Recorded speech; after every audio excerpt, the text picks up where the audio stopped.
exactly did Oroboros die? Like, assuming Ruan Mei is right and Oroboros has been dead for a long time, then they must have been killed in one of 3 ways because there are only 3 ways to kill an Eon. There's Eon-on-Eon murder, path convergence, or path rejection. So which one of these was Ouroboros' cause of death? The conversation between Ashvale and Ruan Mei seems to indicate that the third option is most likely true. That by stealing the Prima Mobile from the path of Voracity, Aha forced Ouroboros to turn away from their path. But I don't totally buy that, because taste is just described as a concept belonging to the path of Voracity. So while it is possible that taste is Voracity's Prima Mobile, it's equally possible that taste is only a part of the Prima Mobile and that consumption makes up the rest. Or if we think of it another way, taste is the reason for consumption. But you can still consume without reason, hence why Ouroboros themselves continued to eat things long after Aha stole their sense of taste. So I'm not wholly convinced that this is Ouroboros' cause of death. But if they didn't die by rejecting their path and no other Eon killed them outright, because as far as we know that didn't happen, then the only other option is that Ouroboros was assimilated into another Eon. And I've technically pitched this idea before as part of another theory, but back then I was convinced I knew which path had converged with the Voracity. And I have since changed my mind. Because there's not one option for path convergence with the Voracity, there are 3. And one option is far more convincing and interesting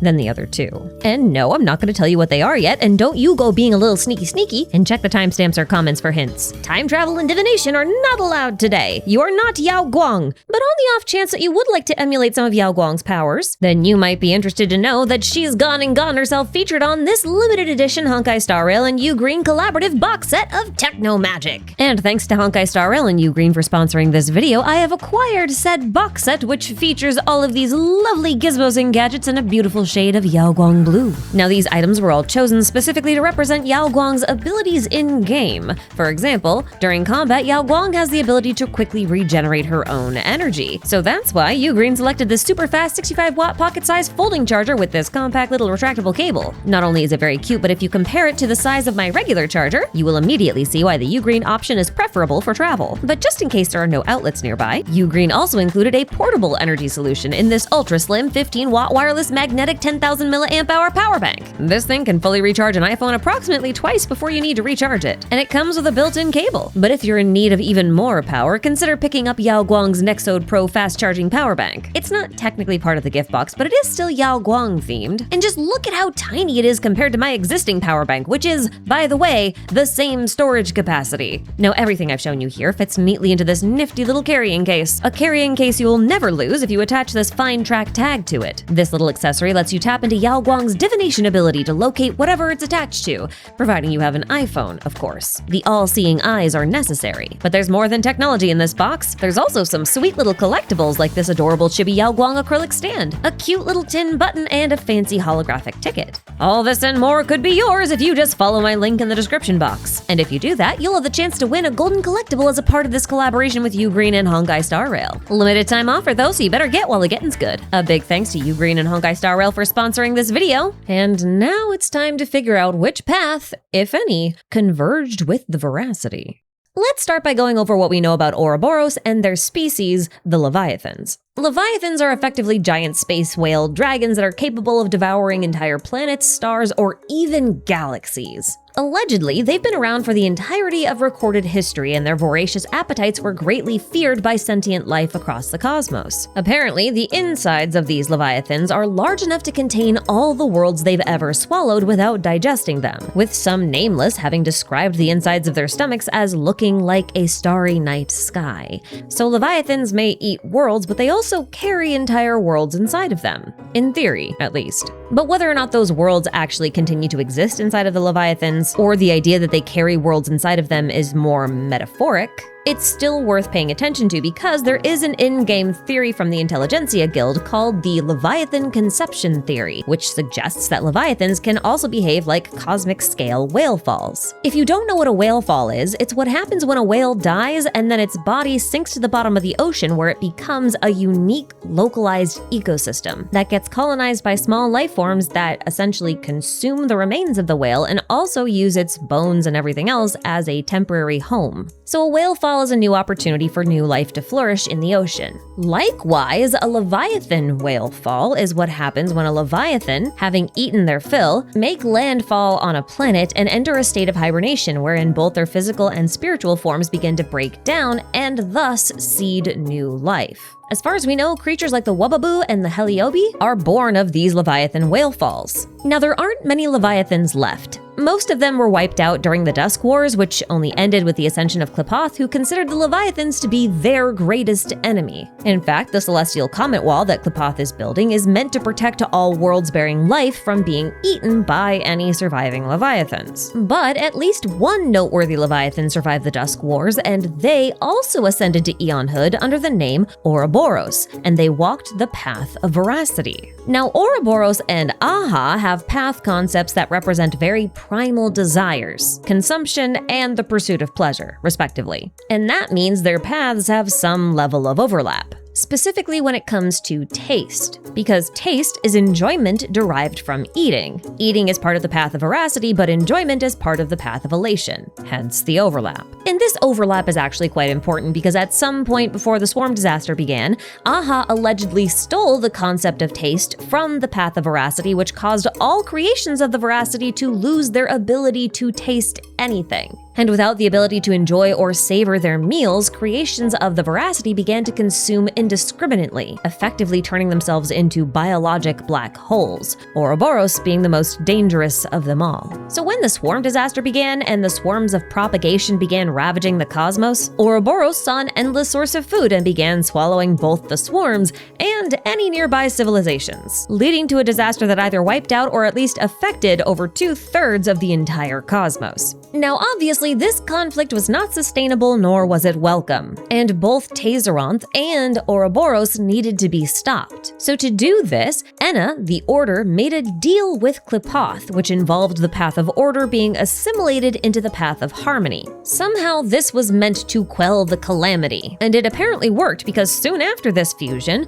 Tazeronth was sealed in Qlipoth's amber and Oroboros vanished. Now, some in-game scholars believe that Oroboros fell into a food coma after eating all of those swarms, and they're currently just in a state of hibernation, which would be in line with how mature leviathans fall asleep after eating and turn into whale falls. But, as I said at the start of the video, Ruan Mei insists that Oroboros is straight up dead, and there's nothing left of them but their shadows. You know, those things that we call husks. But despite being pieces of a deceased Eon, the husks are still incredibly dangerous, and that's why Aha sealed them on countless planets throughout the cosmos using the power of abundance. Now, obviously, Aha is the one that seems to be most closely related to the fate of Oroboros at this time. Aha is the one who sealed Oroboros' husks and stole their sense of taste. But isn't stealing a concept from where two paths overlap a form of convergence? Could it be that the Voracity actually merged with the path of elation?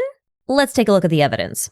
Now, elation obviously has overlap with the Voracity when it comes to taste, since taste brings enjoyment, right? But you could also argue that elation needs to consume stuff in order to derive enjoyment from it. Like how in plain Arcadia, everyone is constantly consuming tons of different forms of entertainment. So you could say that elation has an endless appetite for entertainment. And there are instances where elation is described as greedy and hungry, like in the description for the sneering Harlequin mask. That Ascension material even has a line talking about a fool who was so consumed by a desire to hunt down the ultimate joke to fill his belly that he ended up devouring his own tongue.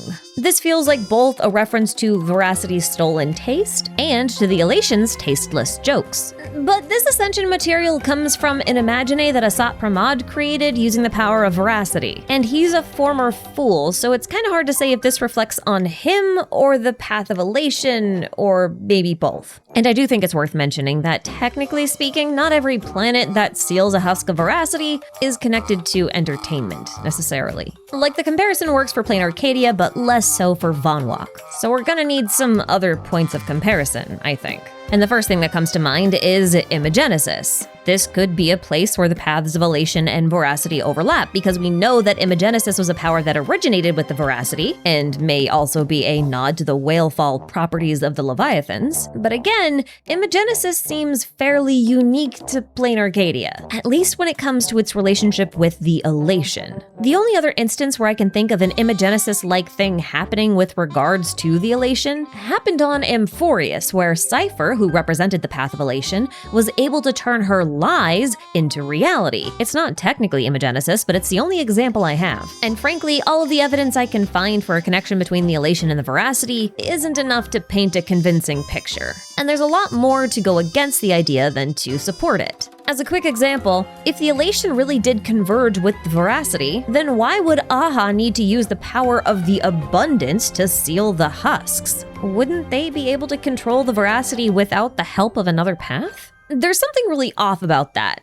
Plus, according to Asat Pramod, Aha is also dead. And I don't know how true that claim is, but talking about the death of Aha is out of scope for this video because I only want to talk about the death of Oroboros. So now that we've kind of eliminated the path of elation as the one that swallowed the path of voracity, we can move on and talk about the next likely path swallowing candidate, the nihility. Now, technically, I've made the case that the voracity and the nihility are a merged path once before, back when I was matching paths to the demigods on Amphorius. It's this video if you want to check it out. My logic back then was pretty simple. Hycelens was confirmed to represent the nihility, but everything else about her screamed voracity. Just to make a few small comparisons, Hycelens is a sea siren, and Leviathans are closely related to whales. And we now know that this was intentional on Hoyoverse's part because Voidsong whales are now confirmed to be creations of the path of voracity. Also worth noting, whales are known for their whale songs, and this is likely why Oroboros used music to lure in its prey. Likewise, Hycelens uses music to manipulate people. Also, feasting was a core part of Hycelens' identity, and that is extremely voracity coded. And it's also worth noting that during one of the final cycles, she ended up acting as a seal on the vortex of Genesis while she was hibernating.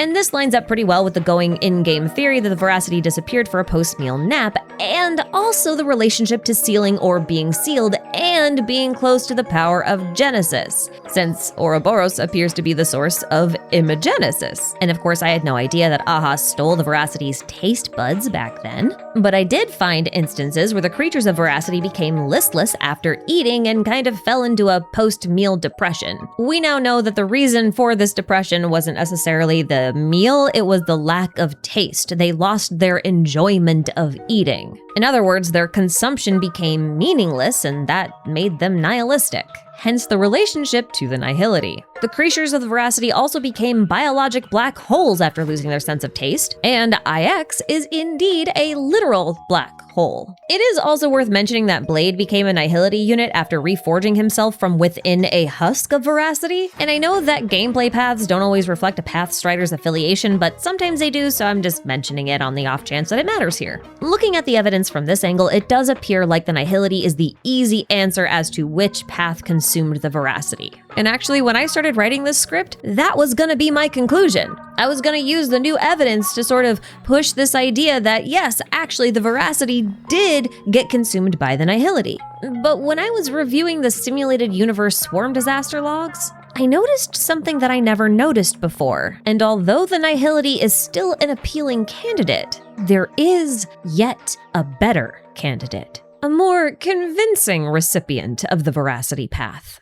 When Herta was commenting on Enna's invitation to Qlipoth, which resulted in the defeat of Tazeranth and her fusion with Xipe, Herta says that she's 80% sure that this plan of Enna's was related to Oroboros, which is a little strange because soon after this she says that Oroboros and Enna vanished at the same time, which is a little weird because we know what happened to Enna but not what happened to Oroboros. Now I do want to acknowledge before I say something crazy that Aha was technically also a part of this plan, but we don't know the specifics. My best guess is that Aha was actually tasked at this point with sealing the husks of the voracity, or potentially splitting the voracity into multiple parts that we recognize as husks and sealing those instead. It would be rather reminiscent of Tazeronth being sealed by Qlipoth in amber. And I think that's the easiest explanation for why the Voracity disappeared at this time. But it's equally possible that Aha only sealed the husks, and that Enna's real plan was to actually have both Order and Voracity merge with the Harmony. Yes, I am suggesting that the Voracity converged with the path of Harmony, and I think I can make a compelling case for it. So hear me out.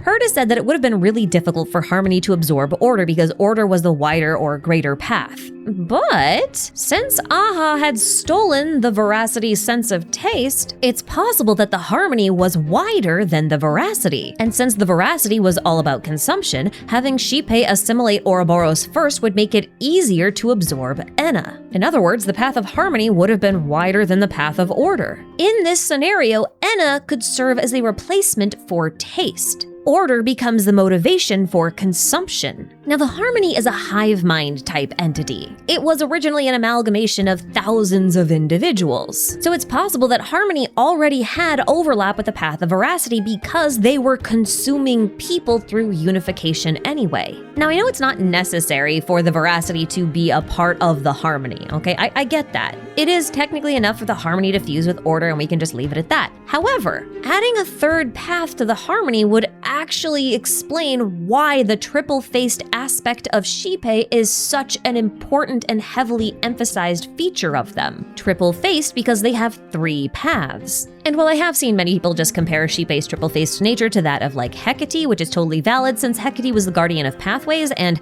not to bring up the Chrysos heirs again, but Tribi did represent the path of Harmony and was a demigod of passages, just like Hecate. And when she first ascended, Tribi was actually 1,000 Tribis. It's just that in the end, only 3 mattered. You can compare this to how Xipe started out as thousands of people, but became triple-faced in the end because they are made of 3 eons.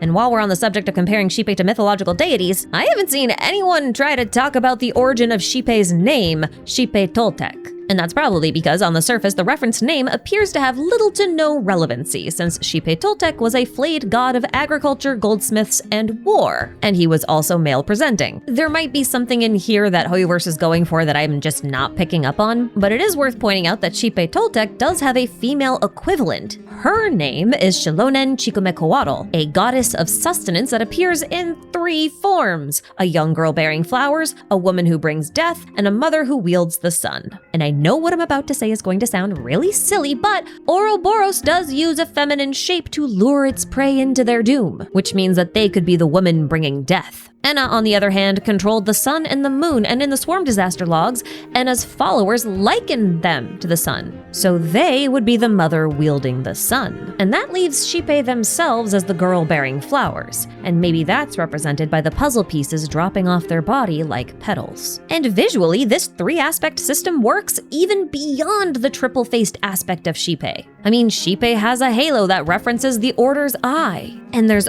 also something that looks suspiciously like a vortex of Voracity in their skirts. And it doesn't end there. Harmony, Order, and Voracity all have ties to music. Order has their choir, Harmony has their strings, and Voracity has their siren songs. And there's even a reliable connection to Imagenesis here. See, in-game, Imagenesis looks nearly identical to dreamweaving, and dreamweaving is a power of the Harmony. Dreamweaving allows you to manifest things within the dreamscape, while Imagenesis allows you to manifest things under the phantasmoon.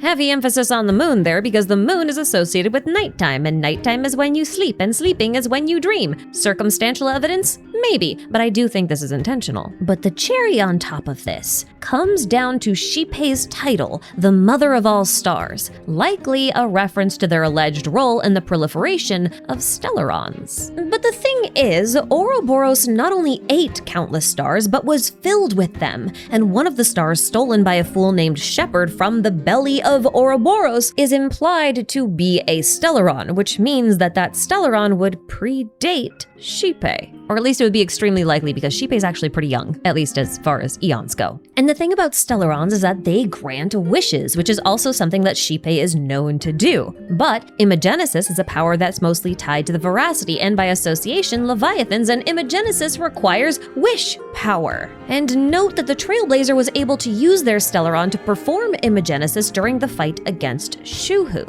In fact, Stellarons are known for manifesting realities and worlds from the wishes of the people who are nearby. That's what the Fragmentum is. Is that not technically also a form of Imagenesis when you really stop to think about it? And before you call that circumstantial as well, this is the hymn of the Stellaron. And as you may recall, Stellarons apparently come from Xipe. So this hymn should be dedicated technically to Xipe, right? And that's probably why this hymn is actually broken into 3 smaller hymns. The first one is called The Gift, and it mentions the Spirit in 3, which is a direct reference to Xipe. And now that I think about it, maybe Shilonen Chickamacawattl's young girl form that's carrying flowers is actually bearing a gift, hence a representation of Xipe. Now the second hymn is called Paradise and is most likely a reference to Enna, the Order, because it talks about a lot of the things that Enna was known to do, like turning barren fields into fields of paradise. And also it references her control of the sun and the moon. And that leaves us with the third hymn titled Purgatory. And after witnessing what happened to Blade, I am convinced that this hymn is referencing the Voracity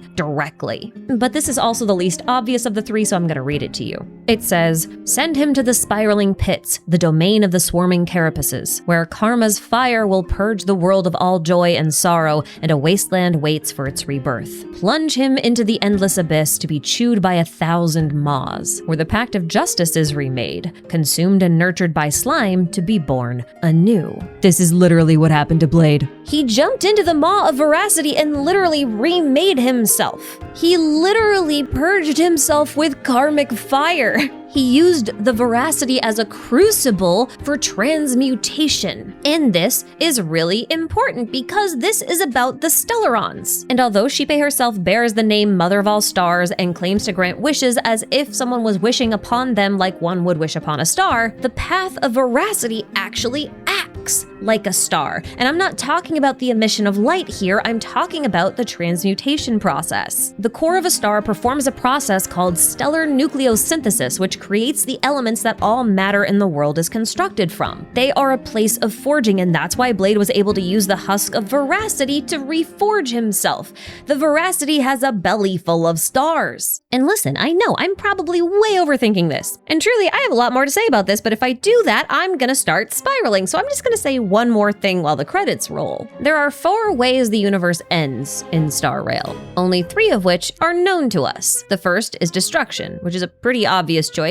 Nanook is essentially trying to bring on the heat death of the universe. The second ending is nihility, where everything returns to nothingness. And the third is harmony, wherein everything kind of converges into a singularity, I think. It is interesting that 2 of these paths are ones that I thought Voracity could have merged into. But when you actually think about the ways in which these paths will end the universe, Voracity doesn't actually line up with nihility very well, because nihility is a return to nothingness. When Voracity consumes something, that something might change its form, but it still exists, right? It doesn't just become nothing. In theory, if you left Voracity unchecked, it would just keep eating until it encompassed the entire universe, which means the whole universe would be inside the belly of the beast. That's a lot closer to a singularity than it is nothingness. I'm just saying, but that's also all I'm gonna say. So I just wanna say a big thanks to the channel members for supporting all of my nonsense, and I would also like to thank you all for watching. And now I think we should all get a snack.